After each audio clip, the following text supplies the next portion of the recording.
یا ایھا الذین آمنوا صلوا علیہ وسلموا تسلیما سبحان الصلاۃ والسلام علیک یا رسول اللہ، الصلاۃ والسلام علیک یا حبیب اللہ، الصلاۃ والسلام علیک یا نبی اللہ وعلی آلک واصحابک یا نور اللہ، علیک یا سیدی یا نبی اللہ وعلی آلک واصحابک یا سیدی یا رحمۃ للعالمین۔ تاجدار صداقت امیر المومنین سیدنا ابو بکر صدیق رضی اللہ تعالیٰ عنہ فرماتے ہیں، پانی اتنی جلدی آگ کو نہیں بجھاتا جتنی جلدی درود گناہوں کو مٹاتا ہے۔ پھر ایک بار درود پڑھیں، الصلاۃ والسلام علیک یا رسول اللہ، الصلاۃ والسلام علیک یا حبیب اللہ، الصلاۃ والسلام علیک یا نبی اللہ، وعلى آلك واصحابك يا سيدي يا جد الحسن والحسين۔ آج کا بڑا ہی مبارک دن اور برکتوں والا دن اور ایسا عظیم الشان دن کہ جس کو نسبت اس ہستی سے ہے کہ جن کی رضا سے میرے حضور بھی راضی ہو۔ سبحان میری مراد امیر المومنین خلیفہ اول، خلیفہ بلا فصل، یار غار بھی ہیں، یار مزار بھی ہیں، اور حضور علیہ السلام کی صحبت میں ہمیشہ رہنے والے، بعد وصال بھی آج بھی حضور علیہ السلام کی صحبت میں ہیں، آپ کے قرب میں ہیں۔ ایسا ان کو قرب مصطفیٰ صلی اللہ علیہ وسلم نصیب ہوا۔ حضرت سیدنا ابو بکر صدیق رضی اللہ تعالیٰ عنہ کے عرس پاک کا آج دن ہے۔ سبحان اللہ۔ یقیناً اہل خانہ نے ہمارے محترم زینت القراء قاری محمد شاہد عطاری بٹ صاحب، آپ نے بڑی محبت سے آپ کی بارگاہ میں نذرانہ عقیدت پیش کرنے کے لیے آج کے دن میں یہ سلسلہ کیا۔ ہر ماہ یہ سلسلہ کرتے ہیں۔ اللہ تعالیٰ ان کی اس محبت کو یوں قبول کرے کہ اللہ اس گھر میں بسنے والوں کو سب کو محبوب کے در کی حاضری عطا، ہمیں بھی اللہ تعالیٰ آج کی مبارک دن کا تصدق اللہ تعالیٰ صحت کے ساتھ، تندرستی کے ساتھ، بار بار اللہ مدینہ طیبہ دیکھنا نصیب فرمائے۔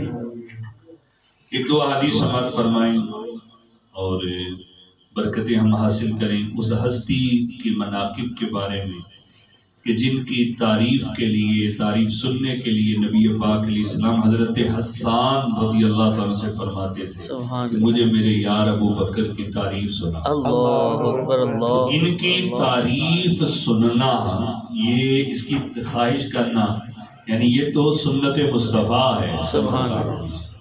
آج دیکھیں نا محفلیں ہوتی ہیں تو اس طریقے سے نعت خواں سے کہا جاتا ہے جی دو شعر فلاں کی شان میں، دو شعر فلاں کی شان میں، دو شعر فلاں کی شان میں، اس طرح خواہشیں کی جاتی ہیں۔ سنی جہاں لفظ آتا ہے نا سنی، تو یہ بات ذہن میں رکھیے گا، سنی ہوتا ہی وہ ہے کہ جو نبی پاک کے صحابہ سے بھی، نبی پاک کی اہل بیت سے بھی محبت ہے۔ سبحان اللہ۔ اس کے دل میں کبھی کسی کے ایک کے لیے بھی کوئی تنگی آتی نہیں، وہ چاہے اہل بیت کرام ہوں، چاہے نبی پاک کے صحابہ ہوں، کسی ایک کے لیے بھی سنی کے سینے میں تنگی آتی نہیں، وہ کوئی اور ہوگا، سنی نہیں ہوگا۔ سنی ایسا نہیں ہے کہ ذکر صدیق اگر ہو رہا ہے تو دل میں مولا علی کے لیے تنگی آ جائے، وہ سنی نہیں ہے۔ یا ذکر مولا علی ہو رہا ہے تو صدیق اکبر کے لیے دل میں تنگی آ جائے، یہ سنی کا مزاج نہیں، اللہ نے ایسا کشادہ سینہ عطا فرمایا۔ تو سنی جب کہہ دیا تو پھر یہ جو یوں نکال لینا، یہ اس کا مطلب تمہیں سنیوں کو یوں ہے تو تمہیں مولا علی سے یوں چڑھا ہے۔ یاد رکھیں یہ جو بات میں کہنے لگا ہوں اس لیے بھی وضاحت کر رہا ہوں کہ ہر ایک کی شان اپنی اپنی، مقام اپنا اپنا، لیکن یہ وہ ہستی شیخین کریمین وہ ہیں کہ جن کی منقبت، جن کی تعریف سننا، اس کی خواہش کرنا کہ بھئی مجھے ان کی تعریف سناؤ، یہ سنت مصطفیٰ سبحان اللہ صلی اللہ علیہ وآلہ وسلم نبی پاک کی سنت ہے۔ آپ دیکھیں حضرت ابو بکر صدیق کے بارے میں آپ حضرت حسان سے فرماتے، حضرت حسان شاعر ہیں دربار رسالت صلی اللہ علیہ وآلہ وسلم کے. وہ کلام لکھتے تھے، وہ مشرکین کو جواب دیتے تھے، وہ کفار کو جواب دیتے تھے، اور ان کی ہجو بیان کرتے، مذمت کرتے، اور میرے حضور علیہ السلام کی شان بیان کرتے. ان سے نبی پاک علیہ الصلوۃ والسلام نے فرمایا اے حسان مجھے میرے صدیق کے بارے میں بھی سنا. اللہ اکبر. اس سے اندازہ کریں. اور یہ تو حضرت حسان ہے، اور ادھر جبریل امین. اللہ اکبر. ان سے جبرائیل سے حضرت فاروق اعظم کے بارے میں نبی پاک علیہ السلام فرماتے ہیں کہ مجھے فاروق اعظم کی شان سنا. تو یہ شیخین، دونوں ہستیوں کو کیا کہا جاتا ہے؟ شیخین کریمین. یہ بڑے ہیں، بزرگ ہیں سارے صحابہ میں.